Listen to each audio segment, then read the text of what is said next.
Salve galera, eu sou o professor Rubens e estou aqui nesse vídeo para falar com vocês sobre mais um tema que é a Cracolândia. A Cracolândia que já existe há bastante tempo, no centro de São Paulo, desde a década de 90, mas ganhou bastante repercussão esse ano de 2017, principalmente depois daquela ação policial autorizada pelo prefeito João Dória em maio desse ano, que tentou varrer, a população de rua ali da região da Luz. Aquela população imediatamente, se instalou na Praça Princesa Isabel, que é bem próximo ali da Estação da Luz, e depois, com mais ações repressivas, começou a se espalhar. Então a Cracolândia acabou virando mini Cracolândias, E quando a gente fala de Cracolândia, a gente necessariamente fala de moradores em situação de rua, não que todos os moradores em situação de rua sejam usuários de crack, mas quando a gente fala de Cracolândia, necessariamente a gente está falando de moradores em situação de rua. E com a chegada do inverno, desse ano, essa população tem ganhado bastante notoriedade no cenário político, na mídia, inclusive servindo como plataforma política para o potencial presidenciável João Dória. No mês passado, no mês de julho, por meio de uma parceria com a rede de lojas Magazine Luiza, o prefeito distribuiu 20 mil cobertores para a população de rua da cidade de São Paulo. O mesmo João Dória que autorizou aquele ato de barbárie cometido pela Polícia Militar em maio desse ano, que tentou varrer a população de rua ali da região da Luz. Paralelamente a isso, a sociedade civil tem organizado uma campanha no Facebook, no WhatsApp, que incentiva as pessoas a doar agasalhos, cobertores. Então diz para você carregar com você um cobertor a mais no carro, ou uma blusa a mais na bolsa. Caso você encontre um morador de rua desabrigado, você ali faça a sua boa ação. É interessante que no ano passado, 2016, a Prefeitura de São Paulo, a Guarda Civil Municipal, precisou recolher centenas de cobertores que estavam amontoados ali na região central da cidade, cobertores que foram deixados por alguns moradores de rua por um motivo muito óbvio. Eles não têm condições de ficar carregando os cobertores. Eles precisam se deslocar e não dá para ficar carregando um monte de cobertores. Na ocasião, a prefeitura emitiu uma nota dizendo que os cobertores estavam sendo abandonados porque estavam sendo doados em quantidades abundantes, então, portanto, sendo tratados como descartáveis. Então, o que me parece é que tanto o poder público como a sociedade civil não estão ouvindo o que esses moradores de situação de rua têm a dizer, quais são as suas reivindicações. Veja bem, fala-se muito em uma política humana, em atitudes mais humanas, mas eu fico pensando que será que esses atos de doações de fato podem ser resumidos em uma política mais humana? Veja bem, são atitudes humanas, ninguém quer passar frio. Porém, uma política humana não é resumida a doações, a ações de caridade. Uma atitude, uma política mais humana é aquela política baseada nos princípios dos direitos humanos. E na Declaração Universal dos Direitos Humanos a gente vê ali a fraternidade, que é uma palavra bastante presente, porém, a gente vê também a palavra dignidade. Então ali uma política mais humana é baseada também na dignidade.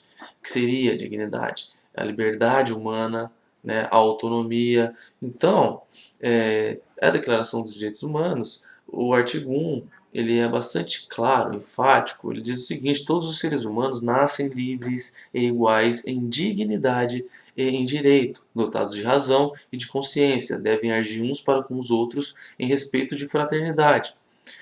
No artigo 3 diz que todo indivíduo tem direito à vida, à liberdade e à segurança pessoal. Todo indivíduo. aqui não tem exceção. Então, num simples diálogo, né, com os moradores de rua, a gente pode perceber que o que eles reivindicam não é exatamente essa política de caridade, né? Eu pude participar de uma conferência de assistência social em que estava presente alguns representantes do Movimento Nacional dos Moradores de Rua, né? E um desses representantes foi bastante enfático ao dizer que não é para a população ficar doando, né, à torto e à direita, um monte de cobertores, um monte de agasalhos, porque eles não têm condições de ficar carregando, né? Aí depois eles ficam com uma fama de ingrato, né? Pior de tudo ainda, né? É, como é que a gente então faz para dialogar com a população de rua? Claro que os agentes públicos, eles têm a obrigação de dialogar, de conversar de uma maneira horizontal, né, com o morador de rua, né, e não tratá-los como zumbis, né, como seres sem discernimento, incapazes de dialogar, né, olhando no olho. Mas nós, né, da sociedade civil, que não necessariamente trabalhamos de forma direta, né, com a sua população, a gente tem alguns mecanismos, né, de dialogar, de conversar, de ouvir. Então tem, por exemplo, no Facebook, algumas páginas, como do Movimento Nacional dos Moradores de Rua do Estado do Rio Grande do Sul, ou também do Estado da Alagoas, onde está bastante claro, né, as reivindicações, as pautas. Tem também o site Rede Rua, né, que também é possível a gente ler ali e entender quais são as reivindicações, né? Mas numa reflexão não muito profunda, a gente consegue concluir que o que a população de rua ela está reivindicando é, sobretudo, paz, né? É não ser tratado como animais, não ser acordado a jato d'água, a ser varrido ali da localidade na qual ele se encontra, né? Ou seja, o que eles querem é que sejam preservados os seus direitos, os direitos básicos para a sobrevivência. É preciso também tomar cuidado com os discursos que teoricamente defendem, né, que os moradores de rua não sejam maltratados, não sejam varridos, né?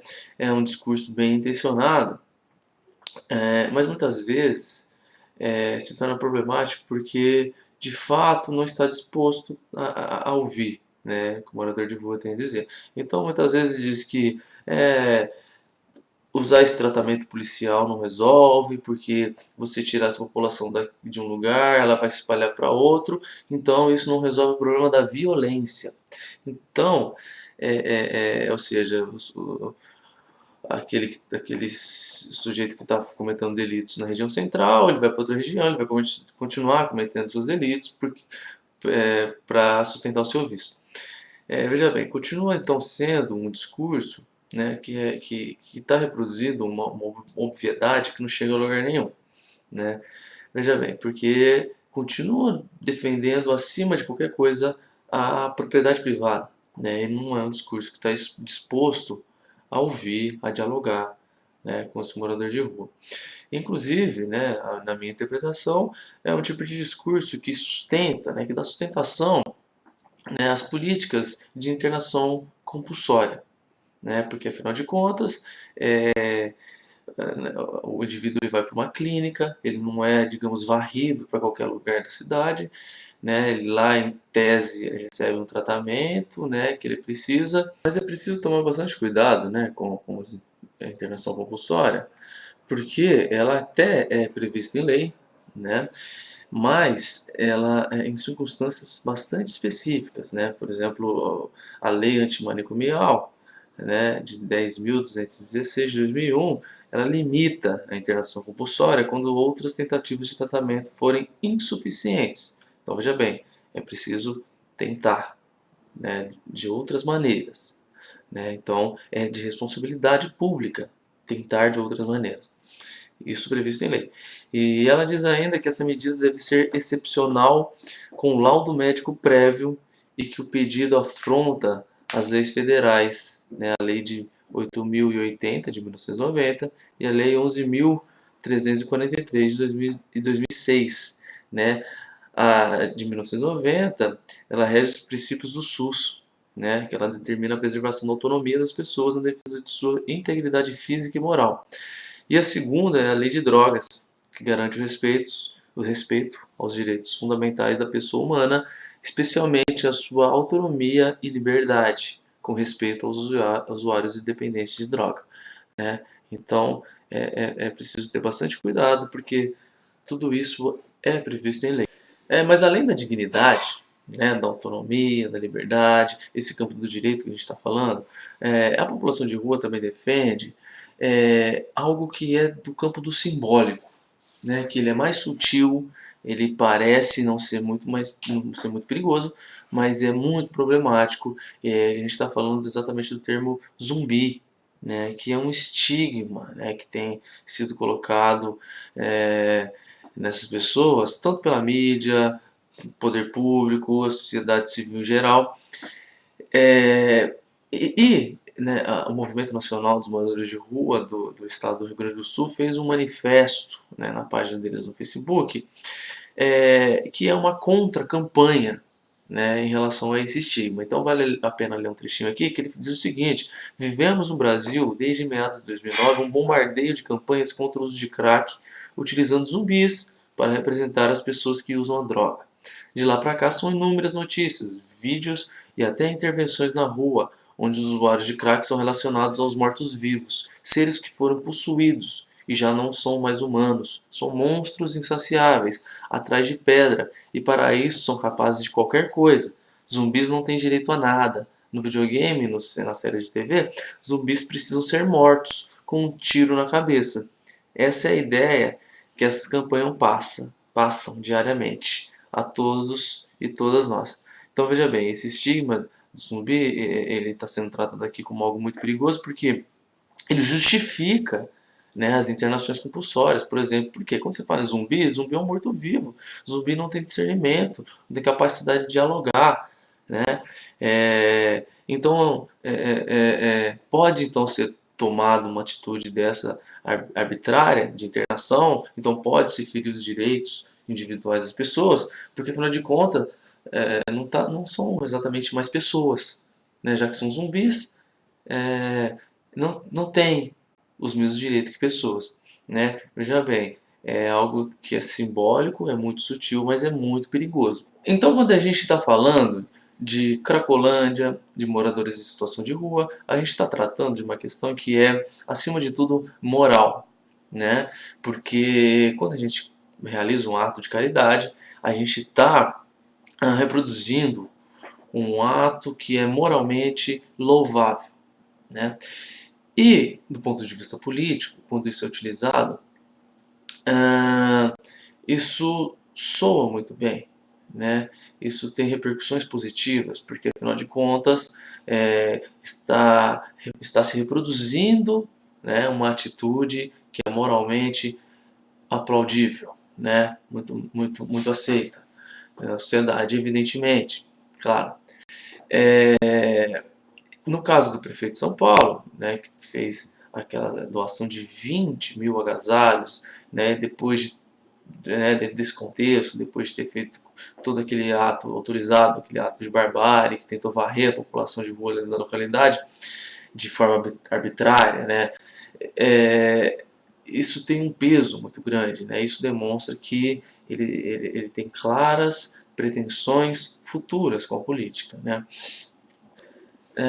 O prefeito ele utiliza isso muito bem do ponto de vista propagandístico, né? Porque ele vai filmando tudo para colocar no Twitter, né? Então ele enfatiza nesses vídeos o contentamento da população, ele corta, né, nesses vídeos os protestos, né, a hostilização feita por parte dos moradores que não estão contentes porque são acordados a jato d'água pela Guarda Civil, né, que são escrachados pela Polícia Militar. Então ele faz os devidos recortes e trabalha a sua propaganda de forma exemplar, né? Então o índice de popularidade dele demonstra isso, claramente isso. Mas deixando a questão da politicagem de lado, Eu acho que em relação aos moradores em situação de rua, o que nós, né, nós da sociedade civil, os políticos profissionais em geral, até quando a gente não vai estabelecer um diálogo horizontal, né, com os moradores de rua e compreender o que eles têm a dizer, a dar voz, né, de fato, a essa população, a entender as suas reivindicações e parar de ficar utilizando-a como subsídio moral e plataforma política, né? Um grande abraço.